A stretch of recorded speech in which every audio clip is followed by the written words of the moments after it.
Tak selamanya matahari bersinar, tak selamanya dunia berputar. Namun kasih-Mu tetap selamanya.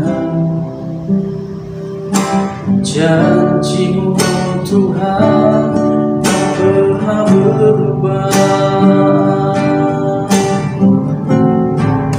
Selamanya ku cintai tempat kediaman-Mu Tuhan. Selamanya ku kagumi kasih-Mu tiada batasnya. Takkan pernah Kau ku ingkari kasih-Mu, selalu ada untukku.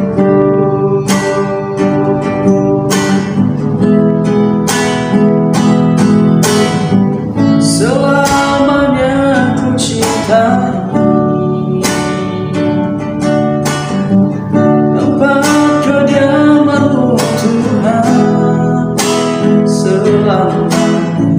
Selamanya ku kagumi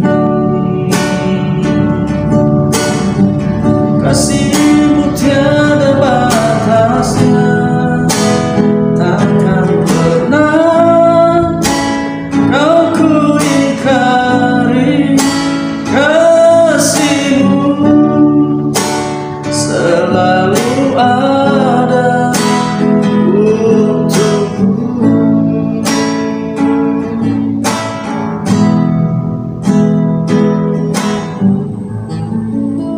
Membagikan satu kebenaran firman Allah yang mungkin tokoh ini tidak terkenal sekali, tetapi kita melihat bagaimana Allah bisa memakai kehidupannya untuk bisa menyelamatkan bangsa Israel dari tangan orang Filistin. Kalau kita melihat di dalam Alkitab bahwa tidak seterkenal Musa, tidak seterkenal Abraham, tidak seterkenal Yusuf dan lain sebagainya. Sekali lagi saya katakan bahwa tapi meskipun demikian, tokoh ini ternyata sangat fenomenal. Karena apa? Karena mampu mengalahkan sejumlah 600 orang tentara Filistin hanya dengan bersenjata tongkat penghalau lembu.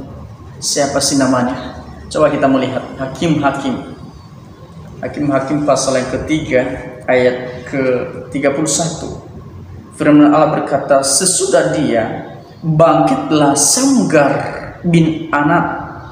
Ia menewaskan orang Filistin dengan tongkat penghalau lembu, 600 orang banyaknya. Demikianlah ia juga menyelamatkan orang Israel. Kalau kita melihat saudara sekalian bahwa kita melihat bahwa Allah membangkitkan seorang yang orang biasa, yaitu namanya Samgar, untuk menyelamatkan bangsa Israel di tangan orang Filistin. Nah, kitab Hakim-Hakim adalah kitab yang mencatat tentang penderitaan dan kesesakan yang dialami oleh bangsa Israel. Ada begitu banyak permasalahan, ada begitu banyak masalah-masalah yang diperhadapkan kepada bangsa ini. Kenapa? Karena ketidaksetiaan mereka kepada Tuhan, karena ketidaktaatan mereka kepada Allah, sehingga mereka secara silih berganti dikuasai oleh bangsa-bangsa lain, termasuk bangsa Filistin ini.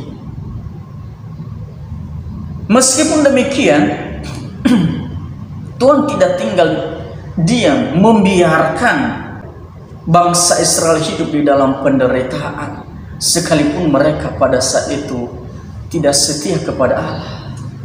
Untuk membela umatnya, maka Tuhan membangkitkan hakim-hakim. salah satu orang yang dipilih Tuhan untuk menjadi hakim atas Israel adalah Samgar. Karena pada saat itu bangsa Israel sering melakukan apa yang jahat di mata Tuhan, sehingga mereka terus diperbudak oleh bangsa-bangsa lain.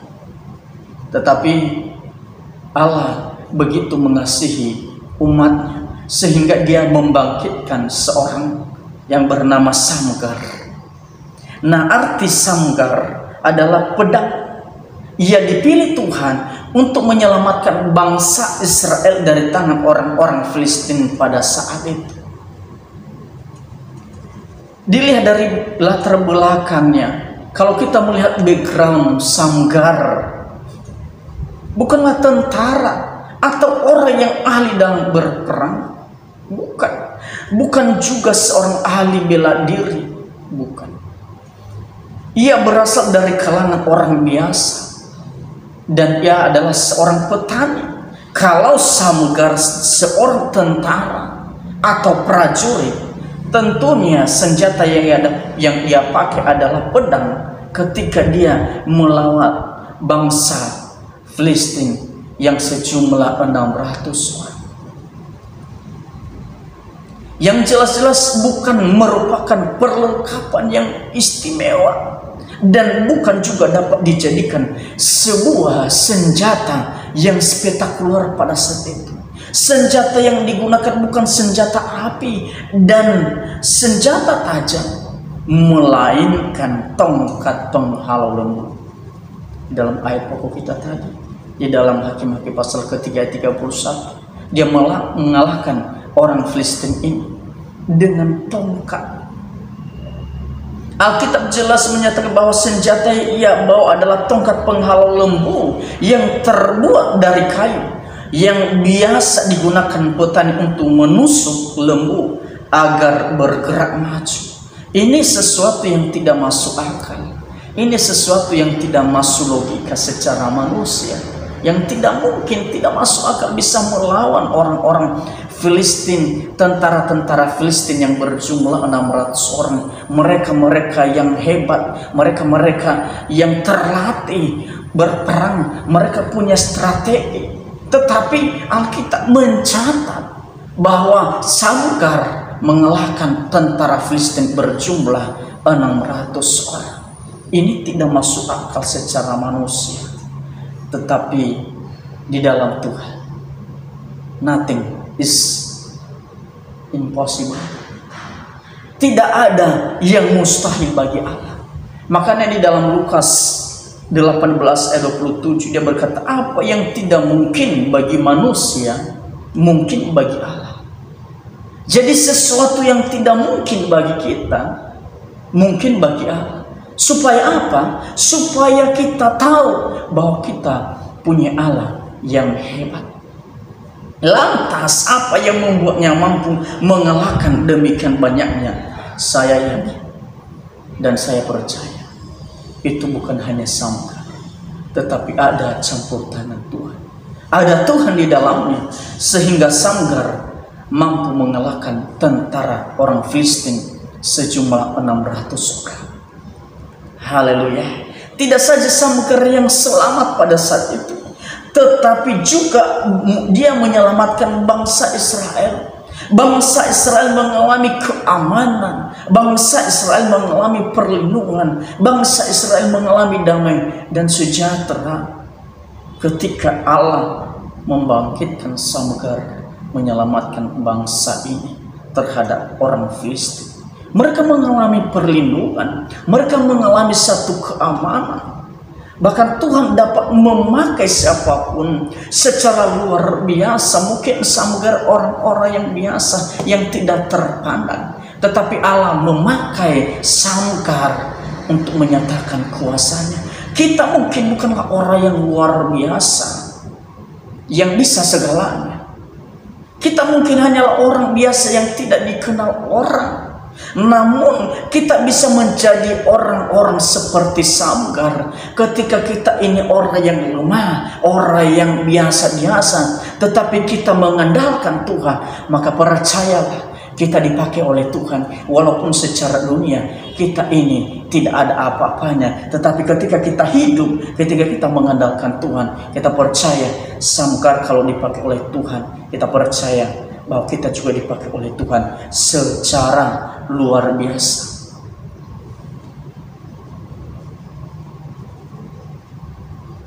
Di dalam Roma pasal 8 ayat 31, di mana firman Allah berkata bahwa sebab itu apakah yang akan kita katakan tentang semuanya itu? Jika Allah di pihak kita, siapakah yang akan melawan kita? Tetapi pertanyaan, kalau Allah tidak ada di pihak kita, siapa yang membela kita?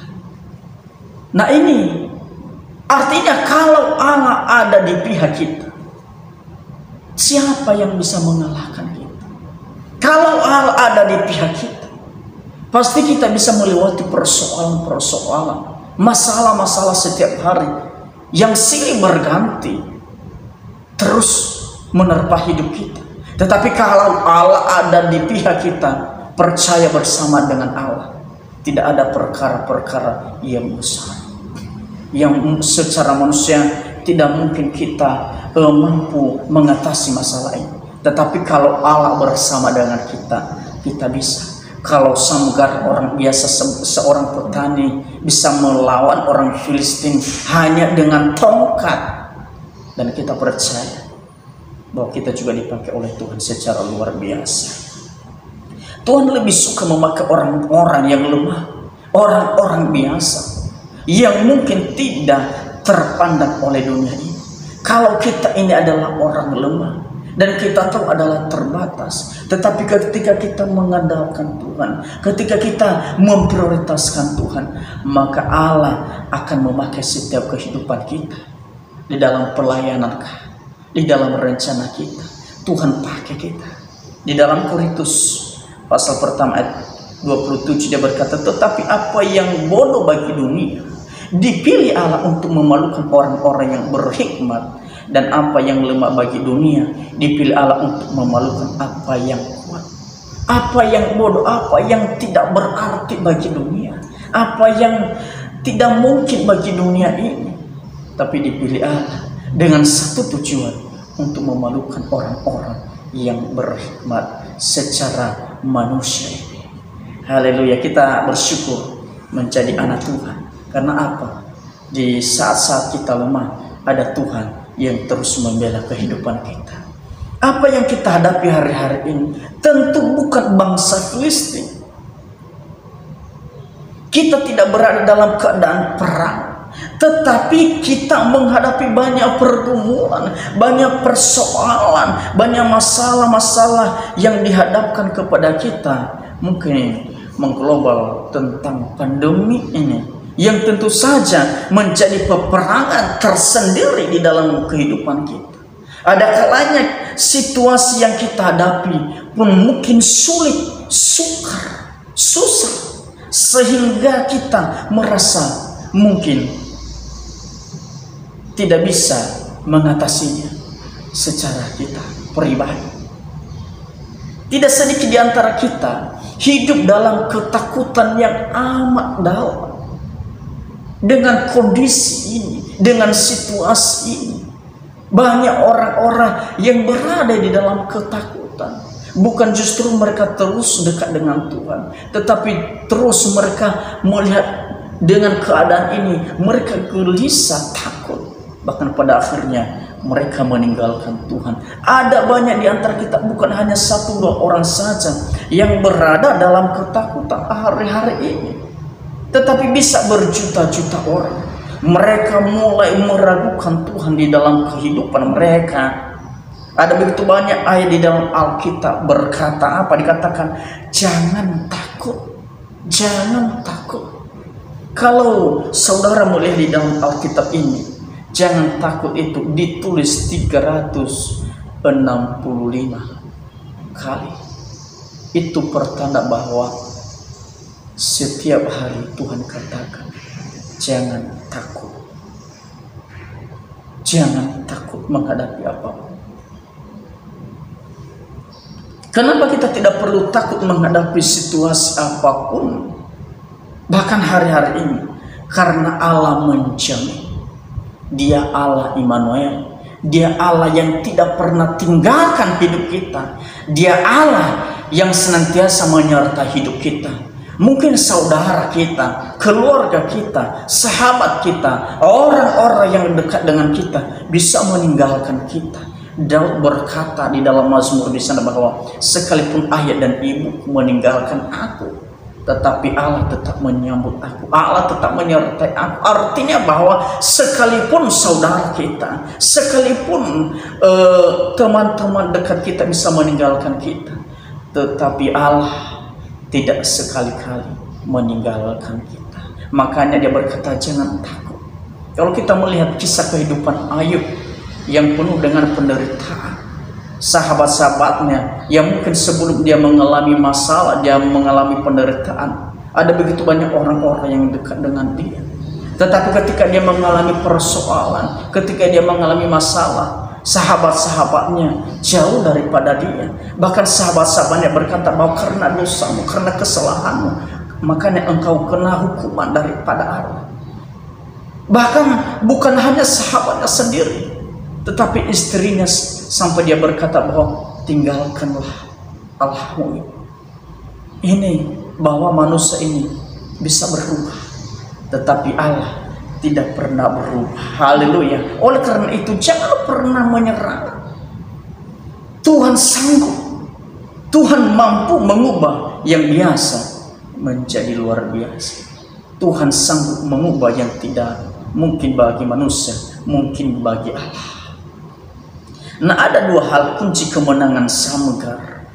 Yang pertama, Samgar percaya sepenuhnya akan janji Tuhan dan mengandalkan Tuhan dalam segala hal yang dia hadapi. Ketika Samgar menghadapi bangsa Filistin, dia bukan hanya pergi tanpa Tuhan, tetapi sebelumnya dia menyerahkan hidupnya sama Tuhan. Artinya mengandalkan Tuhan. Dan Yeremia katakan di dalam Yeremia 17 ayatnya yang ke-7, diberkatilah orang-orang yang mengandalkan Tuhan. Diberkatilah orang-orang yang terus berharap kepada Tuhan. Percaya, Samgar percaya sepenuhnya kepada Allah. Percaya sepenuhnya di sini berarti tidak setengah hati. Apalagi hanya percaya tanpa mengandalkan Tuhan. Ini bahaya. Apa kata Alkitab? Kalau hanya orang percaya tapi tidak mempercayakan dirinya kepada Allah. Yakobus pasal 2 ayat 19. Dia berkata, engkau percaya bahwa hanya ada satu Allah saja. Ini baik. Tetapi setan-setan pun juga percaya akan hal itu dan mereka gemetar. Tidak ada bedanya kalau kita hanya percaya kepada Allah tetapi tidak mempercayakan diri hidup kita kepada Tuhan. Maka Alkitab berkata bahwa tidak ada bedanya kita dengan setan. Setan juga percaya kepada Tuhan, mereka gemetar, tetapi mereka tidak mempercayakan hidup mereka kepada Allah. Nah, yang kedua, kunci untuk kemenangan Samgar ketika dia melawan bangsa orang Filistin pada saat itu. Yang kedua, di samping Samgar percaya dan mengandalkan Tuhan, di balik itu dia juga bertindak.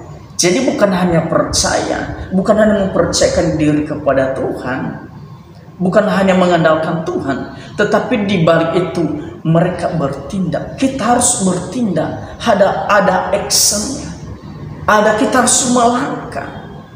Ketika persoalan datang dalam hidupnya, ketika persoalan datang dalam hidup Samgar, dia tidak berdiam diri saja, tetapi Samgar bertindak menghadapi masalah bersama dengan Tuhan. Artinya melibatkan Tuhan di dalam hidup.